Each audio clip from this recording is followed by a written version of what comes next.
Welcome to Quinn Design, the engineering service for EPC leaders, project managers and operators who want to leave their mark on the oil and gas industry by creating a legacy of efficient, cost-effective projects with exceptional quality. Today, you'll discover how we took a control building designed by world-leading experts and still managed to save $4.9 million. You'll get an insider's perspective to the techniques used to extract the most efficient and cost-effective design possible, which enabled this EPC firm to present a massive multi-million-dollar savings to their clients. But a cost reduction is no good if you've compromised on functionality. You'll learn the interesting reasons why, despite the huge cost reductions, the operators absolutely loved the new control room layout. With that said, let's take a look at the design strategies that will give you the engineering edge. In this case study, I'm going to run through a control building design for a proposed multi-billion-dollar LNG facility located in Canada. The site was on the shore of a deep inland port, chosen for its convenient access to the eastern market along the northwest transportation and trade corridor. The central control building was located just inside the main entrance, adjacent to the central processing facility. Functionally, it was an ideal location, but there was a problem. The construction costs were a staggering $14,600 per meter squared. That's because the control building was sited in the blast overpressure zones of the main plant site. Therefore, the building had to be a stick-built reinforced concrete building, capable of withstanding huge overpressures of 20 psi or 1.37 bar. What exacerbated the cost per square foot was the extreme remote location and the high material transportation costs. Plus there was a lack of skilled local labor, which escalated the costs even further.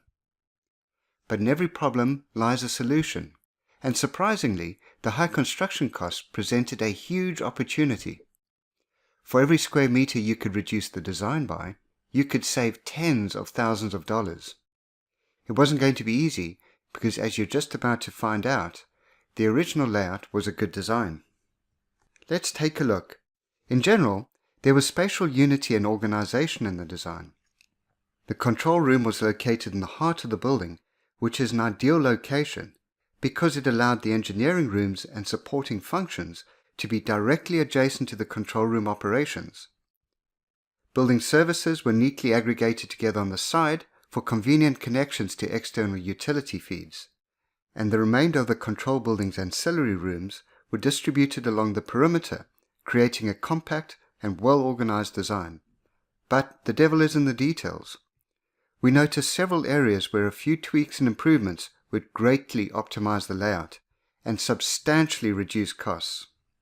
It's normally ideal to have the engineering and manager's offices face onto the control room for collaborative interfacing, but none of these 6 offices did so. There was opportunity to optimize areas which have been duplicated, such as 2 print copy rooms and 2 separate entrances, which both resulted in unnecessary capex, plus the opex to hire extra personnel to man both locations. And there were 2 storage areas, creating further unnecessary duplication. Now, corridors are perhaps an unlikely place to look for improvements, but we discovered these were an overly generous 7 foot wide. To put that in context, the circulation area totaled 305 square meters. So what did that mean exactly? Well, at $14,600 per square meter, the cost to construct this empty space was an incredible $4.45 million. Next, a closer look at the battery room revealed a long and very narrow configuration. When you took into account the circulation and access requirements, it left almost no room for the batteries themselves. Circulation into the control room from the field operator entrance was an indirect and convoluted path, as was the access for visiting personnel and contractors from the secure reception area. The permit room was isolated from the control room, which was one of the key working relationships we wished to improve upon. The secure data center and equipment computer rooms had long service runs to reach the control room, inflating material and installation costs. And similarly, The clean agent room was almost diametrically opposite to the battery and control room it provided suppressant services to. The mechanical and electrical rooms were only 17% of the building's total size. From my experience, this is almost always too small. These rooms grow in size once the design matures, causing significant problems when the plot plan has been developed and constrained by adjacent facilities. And finally, the equipment room was way too small for a building of this size. So we set about an alternative design that would improve the functionality but had to decrease the construction costs. It kept the same essential layout, adhering to the strengths of the previous design. Functionally, the CCR room remained in the heart of the building, with all the closely related supporting functions surrounding it. We kept the service rooms clustered together on the right for convenient utility distribution, and the ancillary supporting rooms distributed along the perimeter. But there were several key differences. Let's analyze the improvements. The mechanical and electrical rooms were increased to 25% of the building footprint to mitigate the inevitable growth that occurs. We also moved the position of the electrical room adjacent to the utility corridor for shorter service runs, reducing cost and simplifying installation. The battery room was rearranged into a more practical configuration for a better equipment layout. We connected the permit room to the control room, and in addition, we increased their functional area. We added a shift supervisor's room and connected all three functional relationships to enhance the operator's efficiency and collaboration.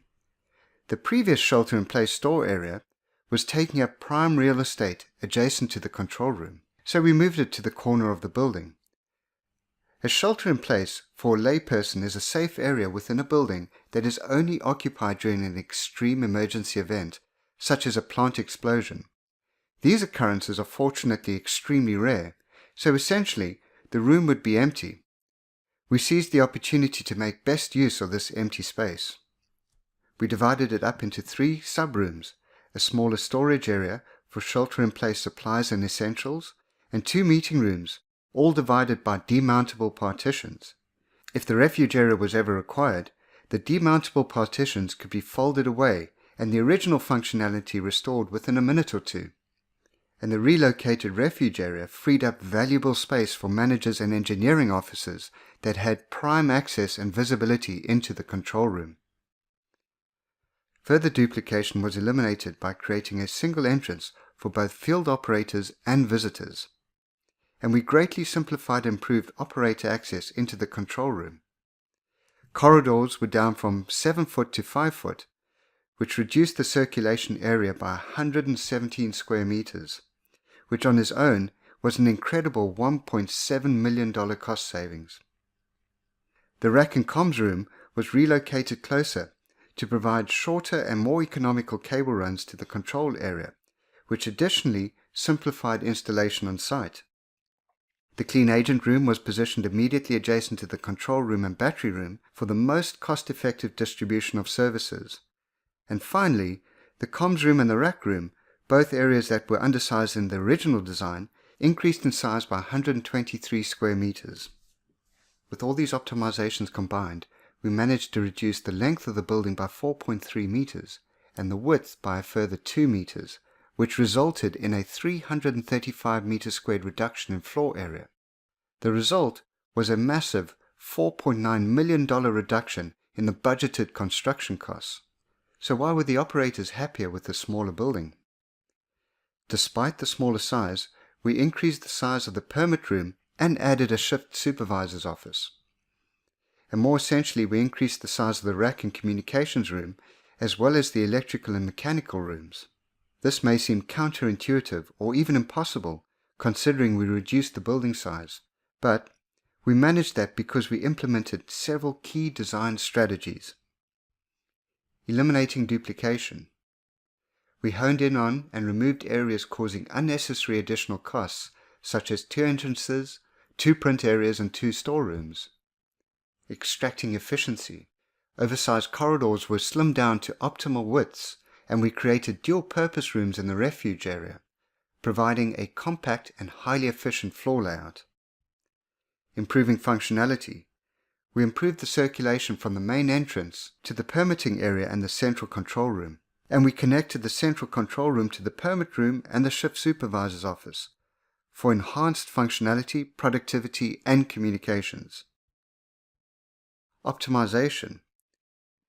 The electrical, communications rack, battery, and clean agent rooms were relocated for shorter service and cable runs, thereby reducing costs and improving maintenance, all while saving $4.9 million.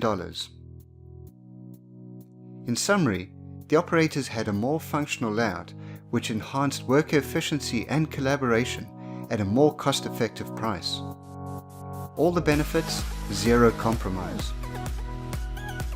To get a fresh perspective on your project, contact www.quindc.com or email at info@quindc.com. Thank you.